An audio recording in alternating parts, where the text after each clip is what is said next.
Without a destination real, what I am ever spending time. Well, around, but what am I to do? My mind is in the world.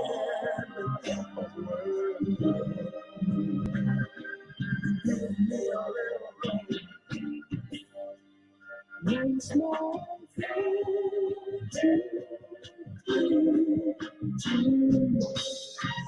you got me going in circles.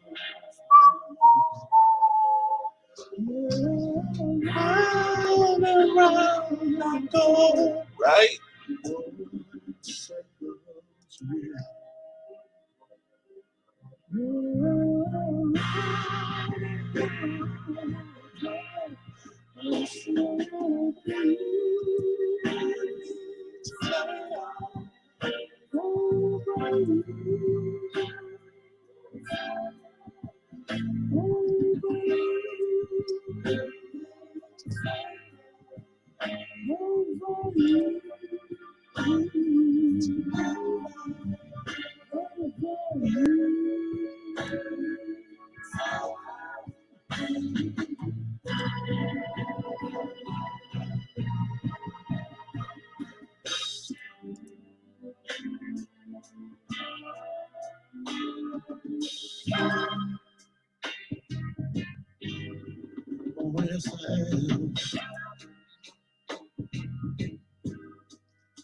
What's up, Black family?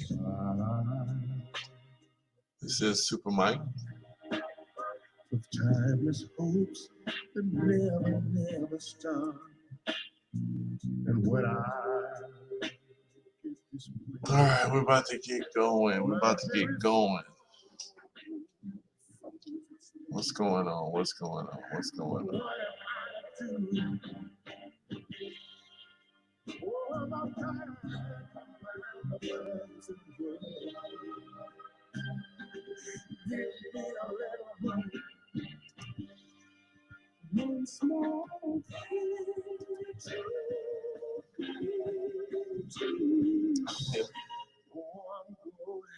In circles.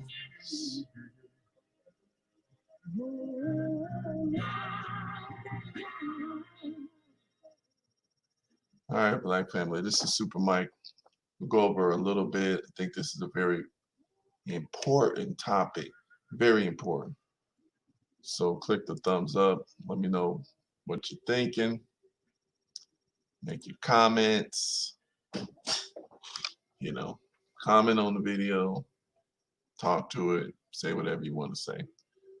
All right, so the title here is God fake vapor or real deal? Is God fake vapor or real deal? This is important. Why?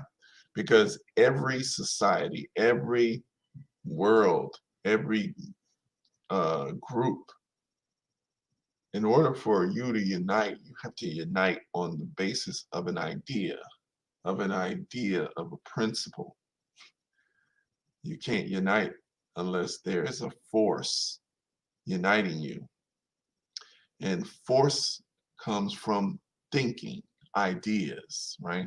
It's got to be an important idea. And the foundation of your society, of your world, of your ideology is considered the absolute right, which is God, the supreme being, right? So I just wanted to kind of go over a little bit Dr. Wesley's work, this book here. It's called The Book of God. And just want to read a little bit on this here. You know, and how does this relate? What's the point of this here? See, when you have confusion, then confusion breeds problems because you got inconsistencies, you got, you know, all kinds of issues come up throughout confusion and uncertainty and misdirection. And therefore, you're going to have a lot of disunity because of confusion, right? So you want to be using the truth. The truth is what we are designed off of, right? Because the truth doesn't really depend on whether you believe it or not or understand it or not. The truth is just what it is. This is the physical reality. It's out here. It is what it is. It's true whether we understand it or not. Our understanding allows us to make decisions and manipulate reality. See, our understanding is important because our purpose in reality is to manipulate and control reality. The power and the nature of the human being is to develop this, the brain. That's our job. That is our nature. Human beings are supposed to develop the brain. You know, a lion, his job, claws, teeth, his job is a predator in an ecosystem. You know, that's his nature. The sun's nature, shine. It does what it does. The earth, the moon, you know, a flea, a bee, an ant. Their job is to do what comes natural to them. The job of the human being, the reason why we have this ability to understand is because we're supposed to develop the brain. And that's pretty tough because what that is, it gives us a power over reality that is unmatched. It is, you can achieve God level, the book of God. I mean, this is not a religious book. This is just research. In this book, he just researched ancient systems of spirituality, of the concepts of God and the black God, right? He says, an encyclopedia of proof that the black man is God. Now, you got to realize, what you think consciously is not necessarily what is. And this is the problem. We have to humble ourselves so that we can see what is real. It's what's real is right in front of our faces, but if we can't see it and we can't understand it, then we're not going to be able to control or manipulate it or, you know, adjust ourselves to situations. So that's what I want to do here. I want to deal with a couple concepts. First concept is spirit. When you hear that word, what do you think of? Spirit. You know, the Hollywood taught you it was a ghost. Spirit. Spirit. I worship the ancestors, the spirit of the African ancestors. That's what a lot of black people say. The spirit of the African ancestors. And what I'm going to point out is to my people who would like to call themselves African. I mean, I don't have a problem with calling ourselves African because right now we had to dig ourselves out of confusion. But every time you call yourself African, this here, they believe is a coin with the Carthaginian Hannibal. This would be, if it's true, this is Hannibal. He would be, and his family, the Barca family, would be the rulers of North Africa. They fought Rome, the ancient Aryan white supremacist slave-making society of Rome, right? And you know, the thing is, he didn't want us to say African. He didn't want us to identify as that language.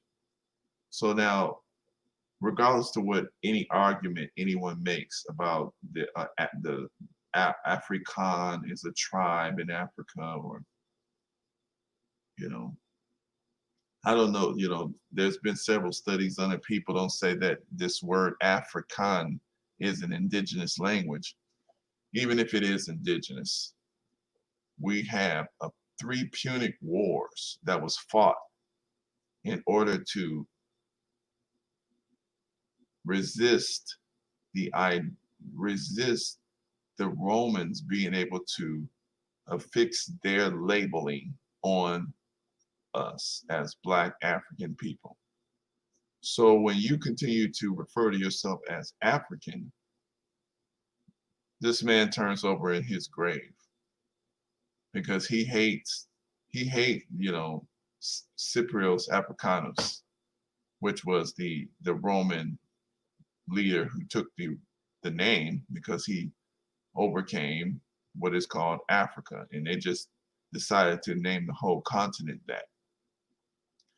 You know, and after that, of course, the white people, the Ptolemaic Empire, they went into there and they went to take over North Africa. They were white people, you know. So we just need to understand, you know, that's what I'm talking about when we're talking about learning piece by piece on how we've been deceived.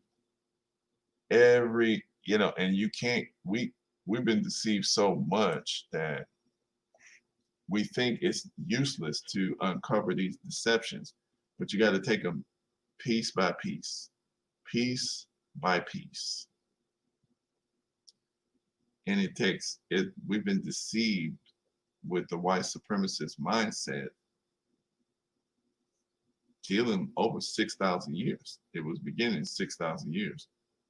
There's a story talking about when they first came down from the caves. Let's see. Thumbs up from your family.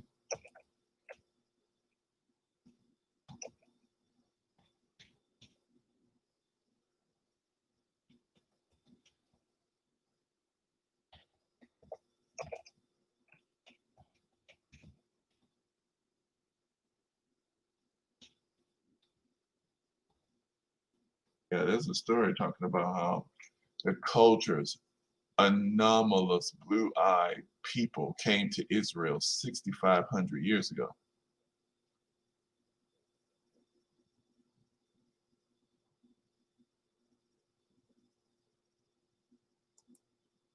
You know, so these people brought different ideas, you know, deceptions, and this stuff is now starting to stale. It's starting to expire, meaning the lies in it are starting to be shown. So we're gonna have to deal with some of this. So right now, let me just read this point here, because I'm gonna get out of here pretty soon. So I want to say here, let's look at this here. It says, and this is the brother's book. He says, the black God in history.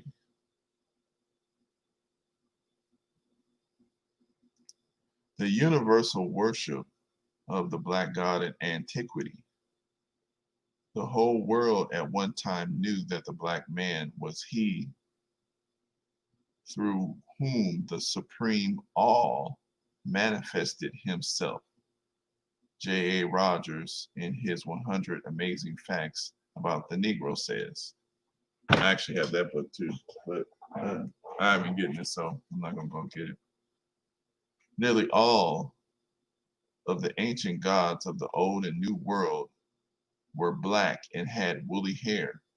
From the texture of the hair, I am inclined to assign to the Buddha of India, the Fuhi of China, the XAXHA, I will say Shuang Ha of the Japanese, and the Quetzalcoatl of the Mexicans, the same, and indeed of African, or rather Nubian origin.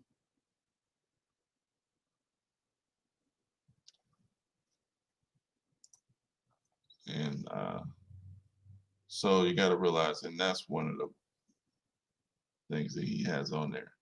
So Godfrey Higgins, in his prodigious work, Anacolapsis, an inquiry into the origins of languages, nations, and religions.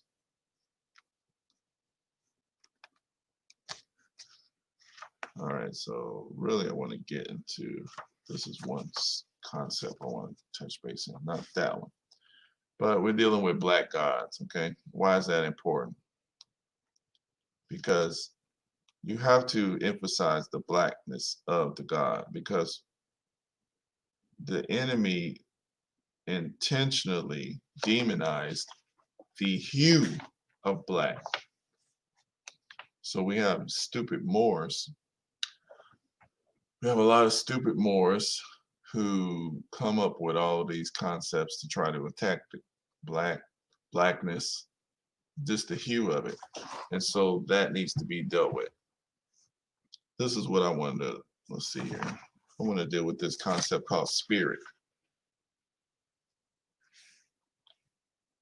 Let's see here. All right, God as spirit and matter. Let's deal with that right quick. Hold on a second here.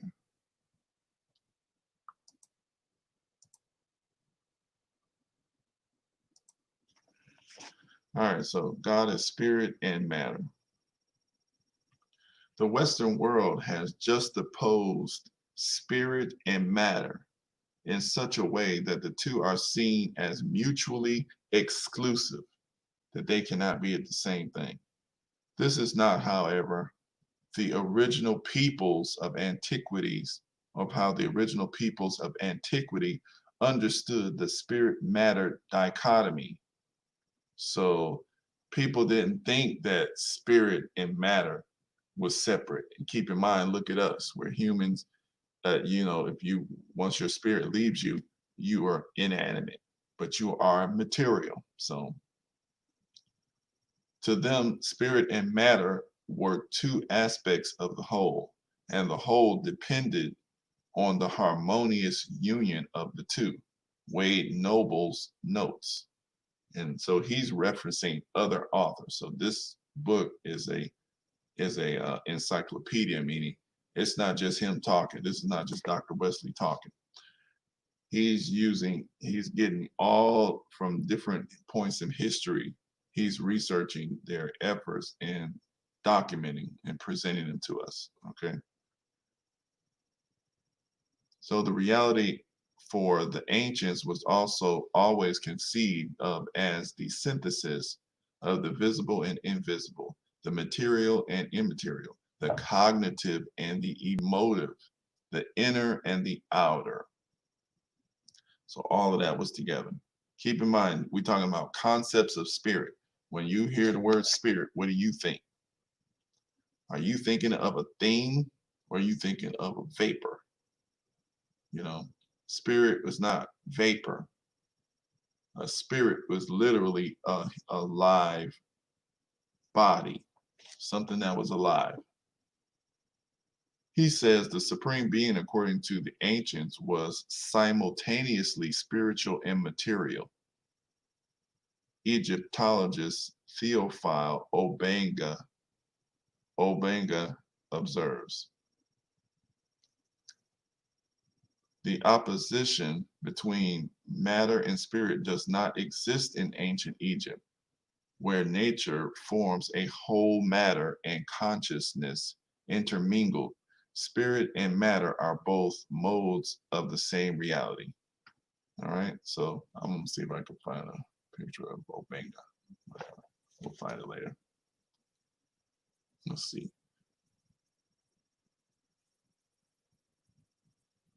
Hold on a second here.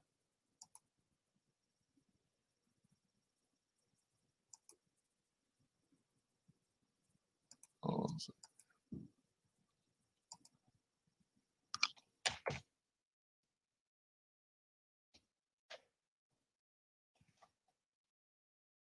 Theophile Obenga. So we need to understand that spirit, and I mean, these concepts you got to learn. Otherwise, you're going to still come up with this confusion. When you're confused over these concepts, then this is the reason why white people can keep on ruling us, because they have, this is all spiritual science. You know, they've gotten us to a point where we believe these things, but this stuff was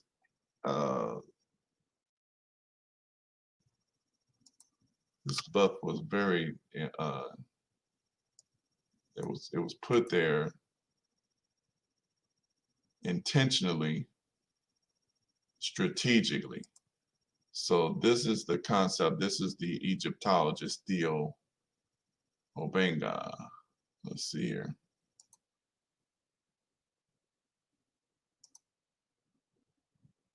Yeah,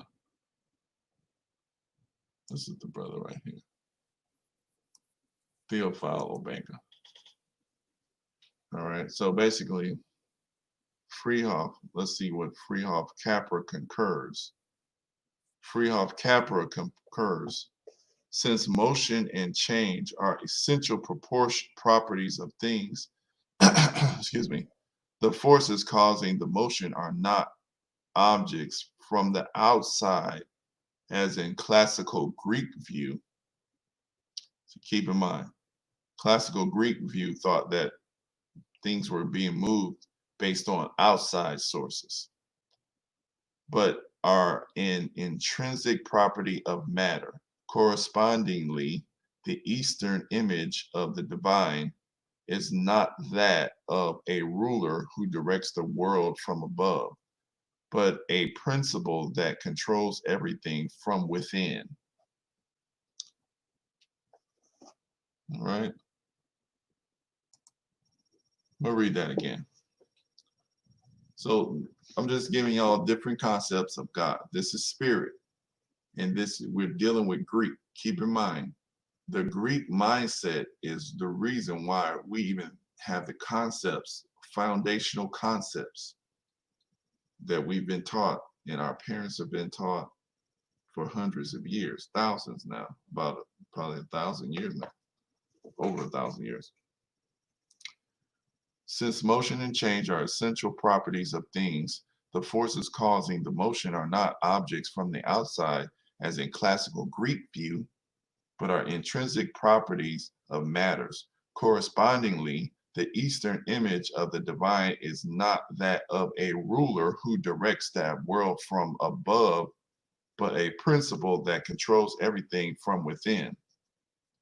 See, that's the Eastern view.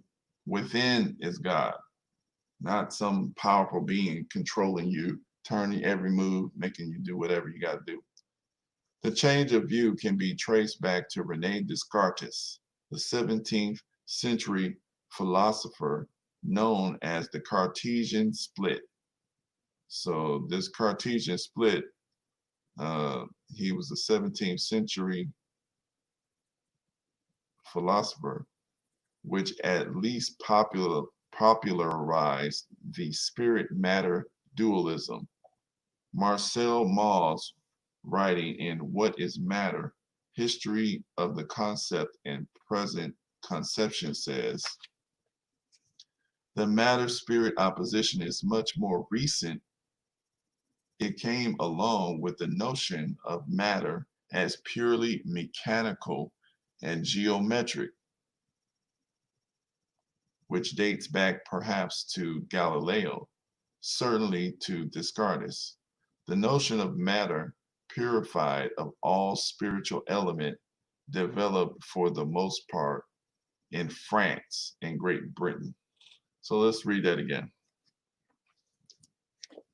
And let me pull up a history of these people, because pictures sometimes help us to really see what's going on.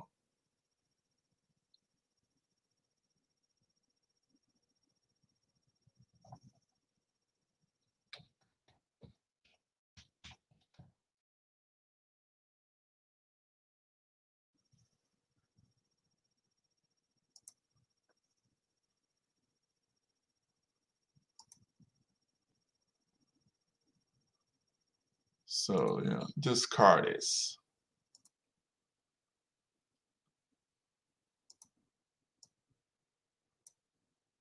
That's him right there.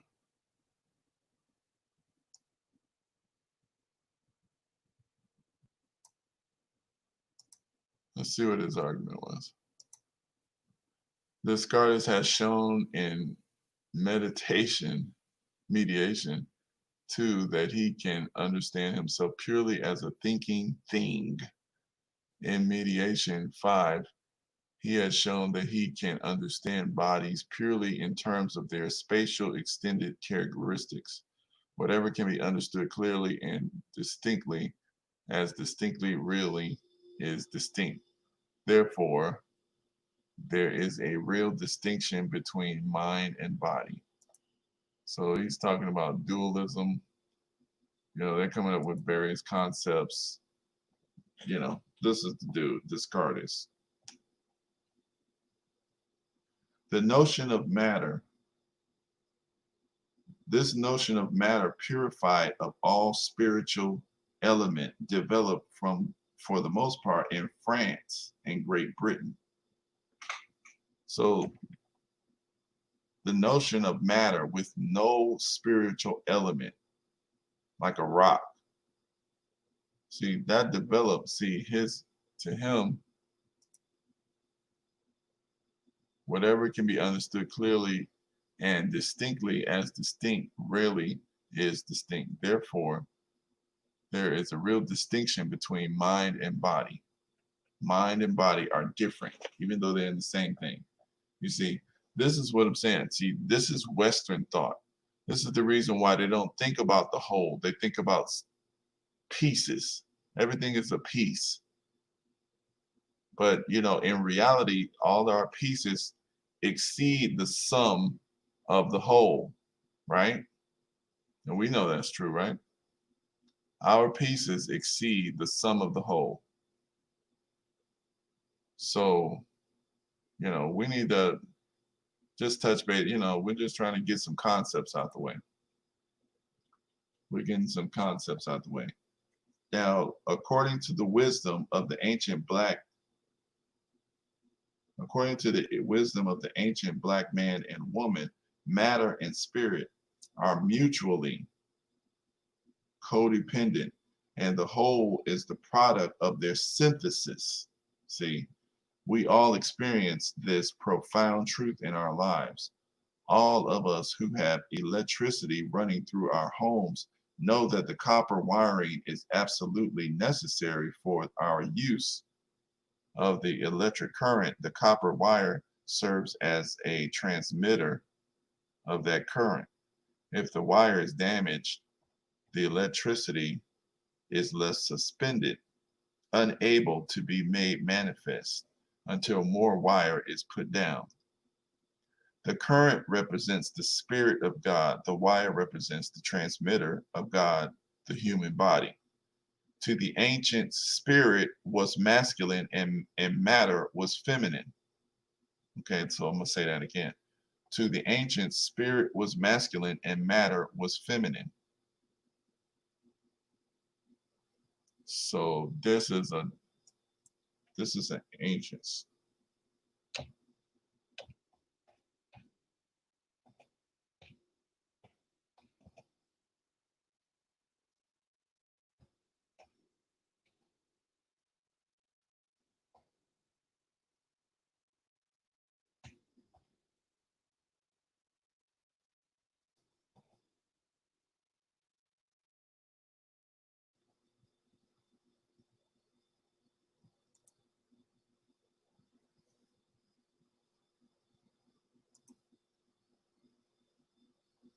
So this here,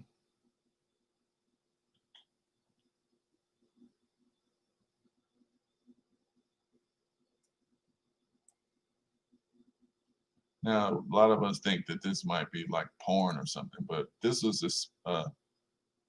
the symbol of the ancients of Shiva and Shakti. And this is how life is kept here. So to the ancient spirit was masculine, and matter was feminine. They were represented as twin gods, male and female, called mother and father of man. Sometimes they were shown in a sensual embrace, as in Shiva and Shakti of India. This represents the sensual embrace between spirit and matter. At other times, the two gods are wedded into one androgynous deity.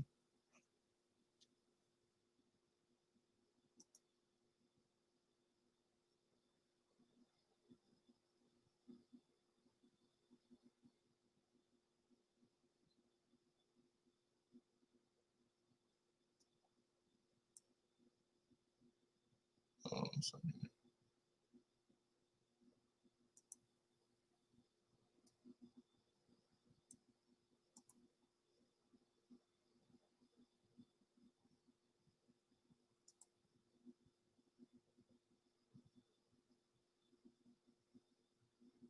yeah, see, this is them.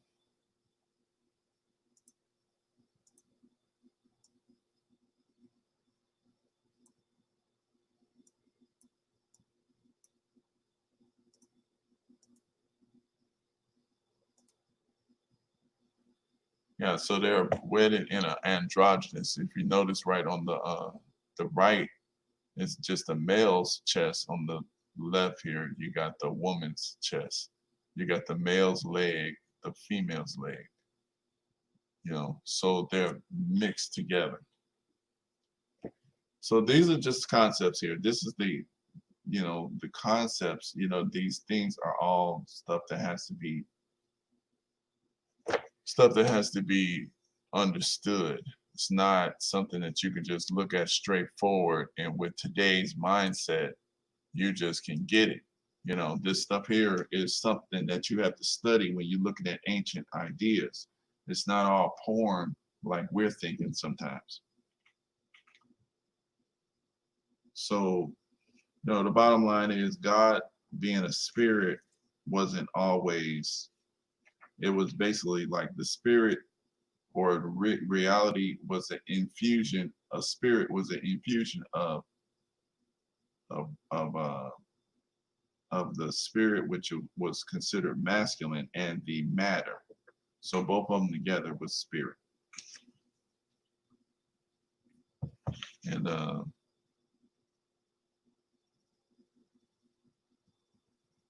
so I'm not going to go through that. I want to go through this next part here. Let's look at this here.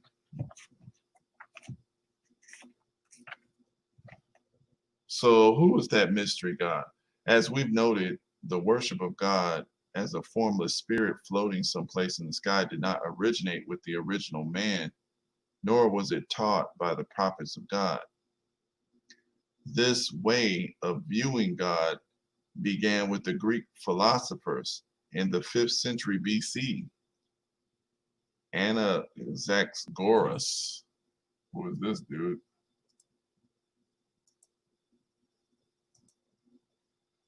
Let's look at him. Anaxagoras.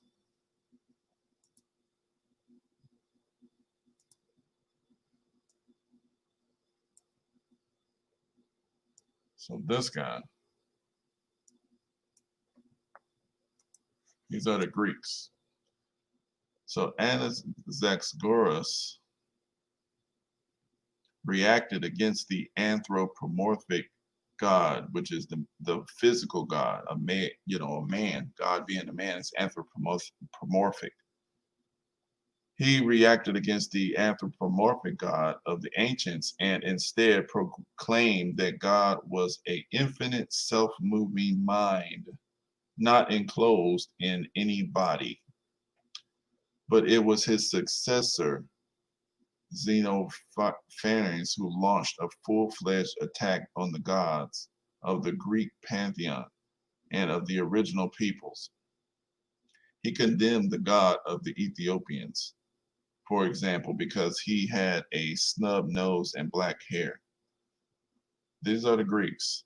So the Xenophanes said this way of understanding God was wrong because God is properly one and incorporeal in substance and figured around, in no way resembling man, that he is all sight and all hearing, but grieves not.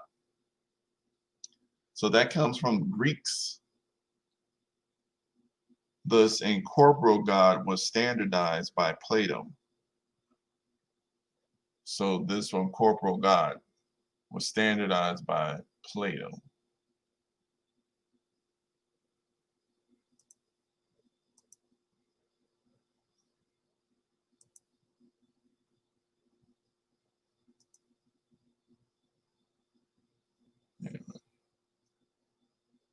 And we know Plato, right? Plato.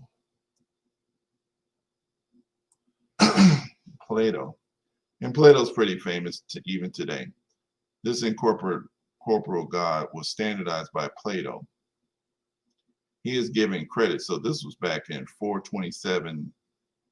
Oh, this is BC. 427 to 347 BC. He was given credit as the one who perfected the concept of the immaterial reality. According to a Platonic system of thought, he would be utterly inconceivable. It would be utterly inconceivable that God should have a material body. For a Platonist, the idea of divine corporeality could be dismissed by a simple syllogism. God is supremely real and supremely good. Matter is least real and least good. Therefore, God must be immaterial. I mean, this man has such confidence in his understanding of reality that he could make these type of judgments. So Aristotle named this immaterial reality the unmoved mover. This unmoved mover was pure being and such eternal, immobile, spiritual. Since matter is flawed and mortal, there is no material element in God. Plotinus said this ultimate reality was not a thing, but is distinct from all things. In the 6th century AD, a Greek Christian wrote a mystical treatise and ascribed it to Denis, the Areopagite, St. Paul's first Athenian convert. God is here described as a mystery beyond being, who should more appropriately be called nothing. So these people, these are the people who give us the concept of a nothing vapor type God. These are Greeks. So the this is the mystery God. Thomas Aquinas would later take up the banner of Plato's immaterial reality with the words, in this way, God and prime matter are distinguished. One is pure act, the other is pure potency. They agree on nothing. So I'm just trying to give us a couple of pieces. I'm not trying to stay on here really that long. Just giving us a couple of pieces of ideas how the concepts, these God concepts, you know, this is figuring out in our concepts when we have our discussions, because a lot of us says God is not real. Well, the Greek God is not real. Greek God is not real. They say it themselves. Remember, that's Plato's God. That's Anaxagoras God. That's this guy Xenophanes God. That's Plotinus's God. Their God is not real. The divine names of Denis says God is not to be understood. Nothing can be said of him. He cannot be named. He is not one of the things they are. But they keep using the word he. So that they were too stupid to take that out because they keep saying he. Because the original people looked at God as a man, as human, as a physical being. God has a physical reality and a spirit. Okay. In this way, God and prime matter are distinguished. One is pure act, the other is pure potency, and they agree on nothing. The later Greeks introduced the mystery God to the world as an object of worship, but the original man knew better. God is spirit that manifests himself in a material body, the black material body. The great spirit of African traditional religions. See, and I'm going to go here. And this is important. The belief in one all-powerful, all-wise, yet anthropomorphic creator is the trademark of the old-time religion of the black man and woman. It was this old-time religion and the God which inspired it, which provided us with the thought processes and worldview, allowing us to build the marvelous civilizations which baffle scholars and scientists to this very day. These civilizations were built on righteous law long before Moses received the Ten Commandments. We display on our righteousness We displayed our righteousness in the 42 negative confessions in Egypt and the code of Hammurabi in ancient Babylon. This is the same God who appeared to all the prophets from Abraham to Muhammad, right? Since we have abandoned the God of our fathers, we have been unable to build so much as a teepee. So that's Wesley's commentary.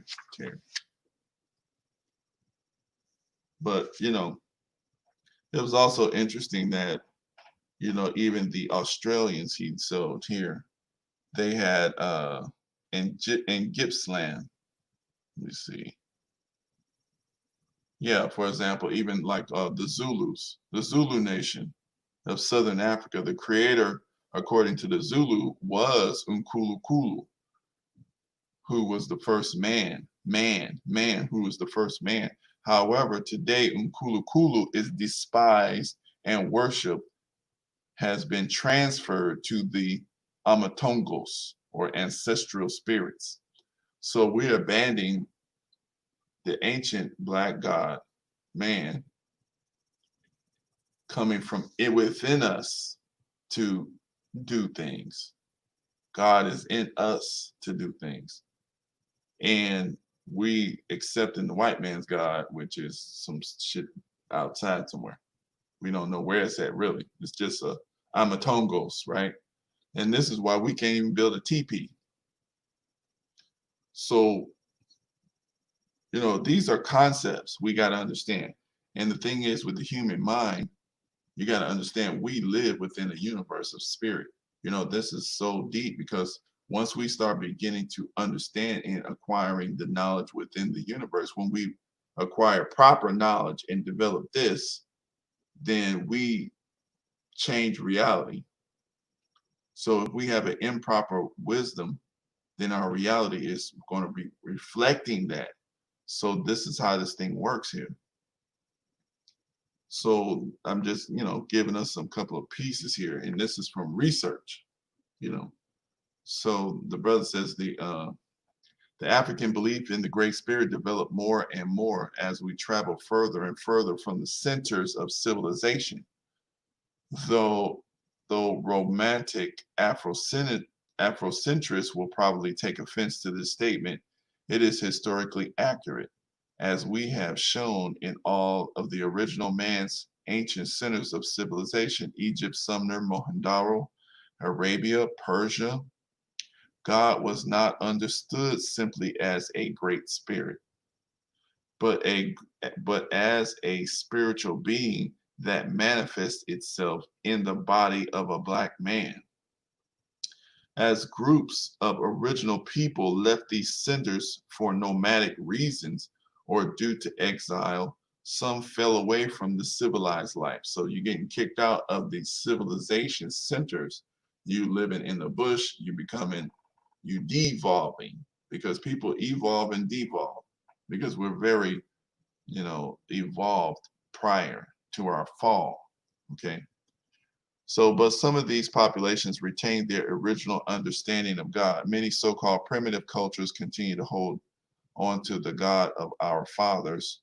In Andrew Lang's The Making of Religion, he notes, the supreme being of the indigenous people with added power, omniscience, and morality is the idealization of themselves, minus the fleshy body and minus death.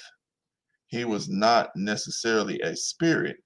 When we call the supreme being of the indigenous people a spirit, we introduce our own animistic ideas into a conception where it may not have originally existed. The Gippsland of Australia believed the creator was a gigantic black living among the stars. Lane calls the high god of these so-called low races a magnified non-natural man. Such a one was referred to by the so-called low races with the same language as Christians referred to their God, the ancient one, our maker, our father, E.O. James, in History of Religions.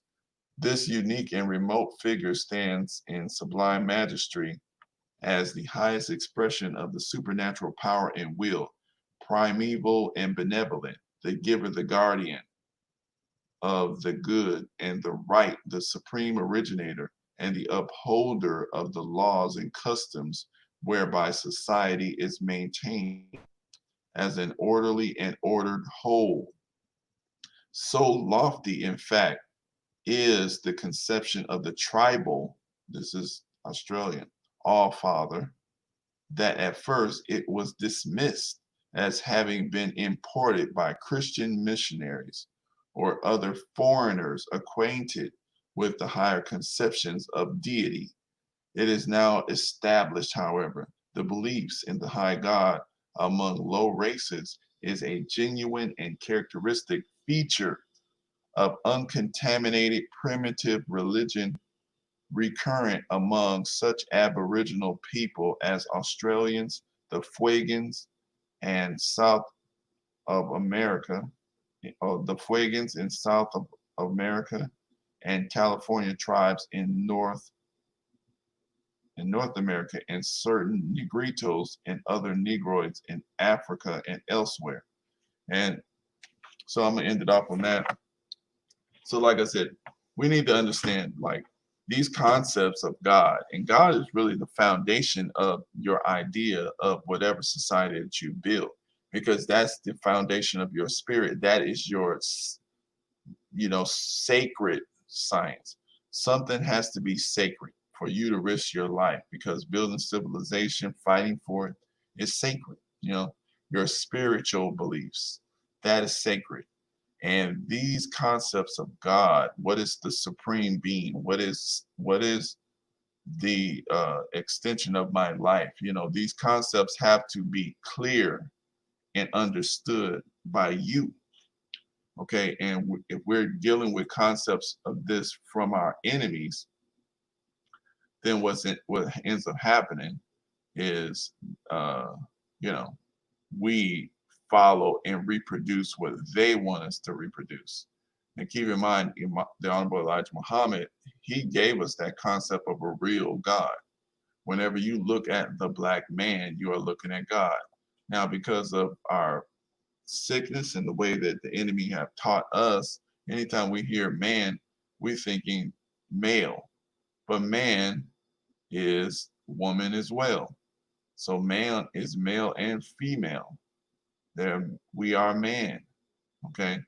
And so this is, for example, the Fuegans, and we know that the Fuegans, Aborigines from Australia, these are original people.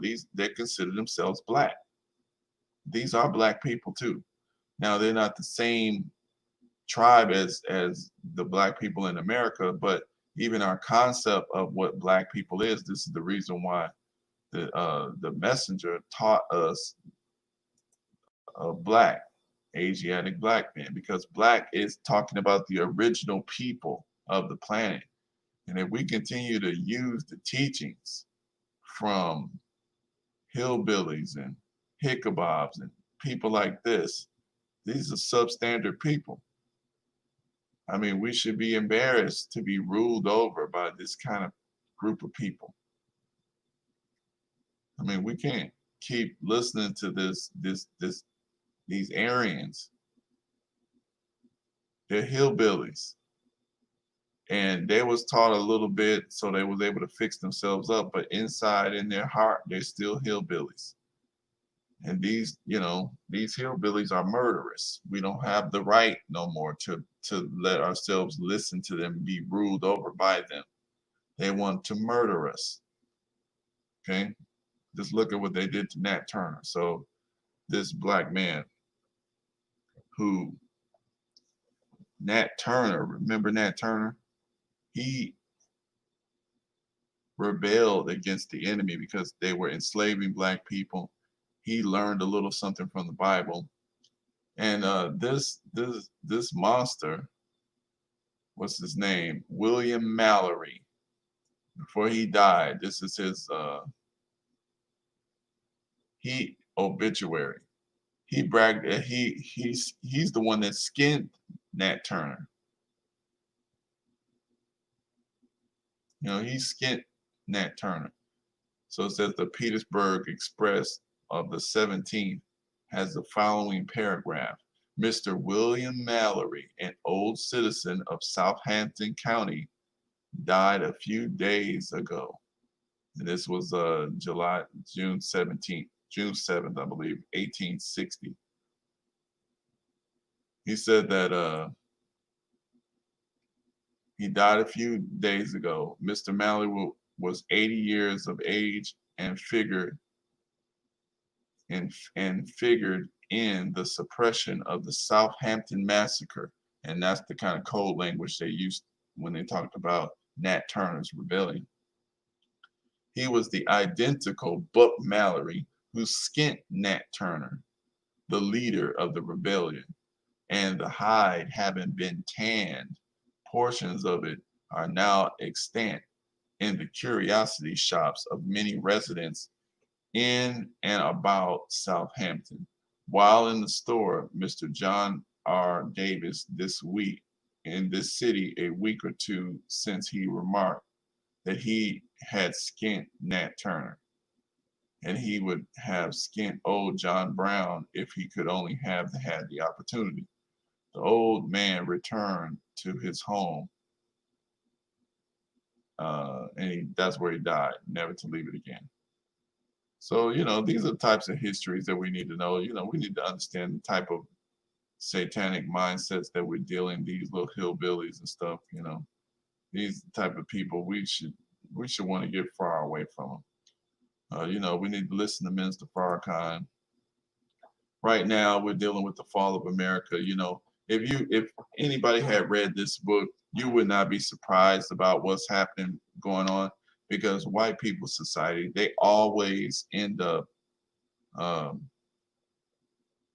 they always end up expiring.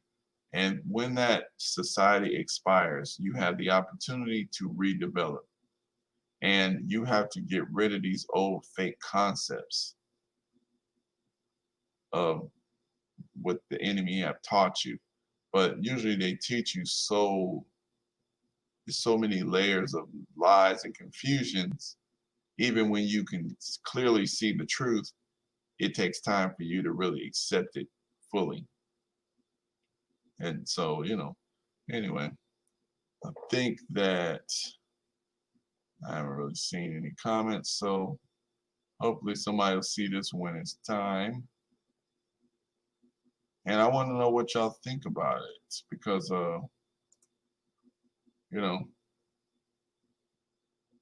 what's up? What do we think about it?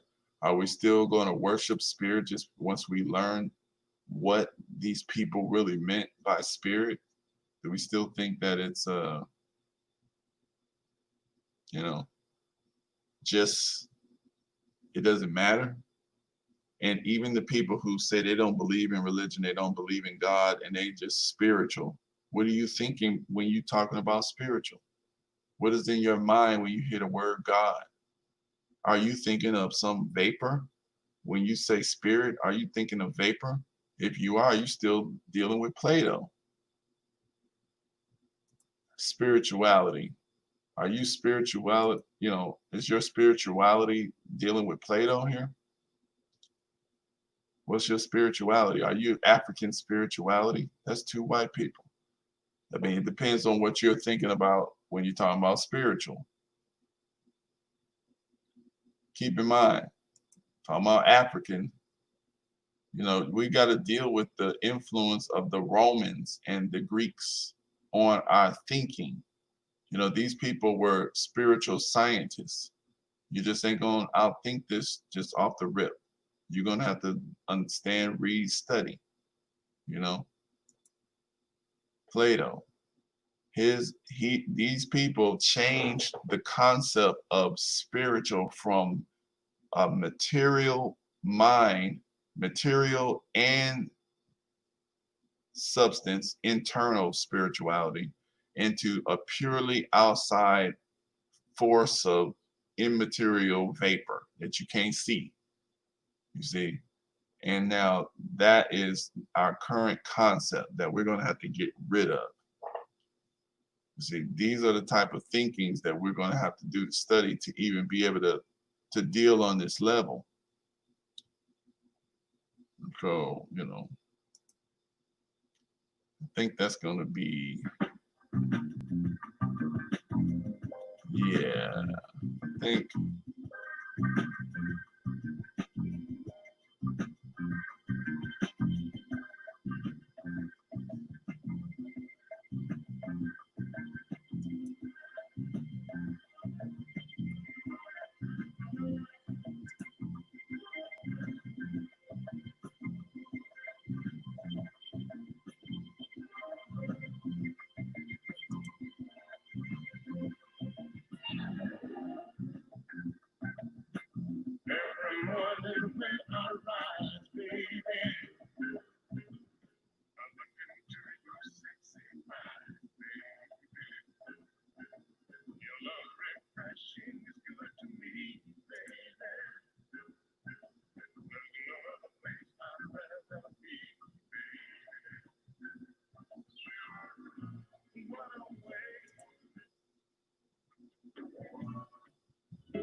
All right, peace, family, peace.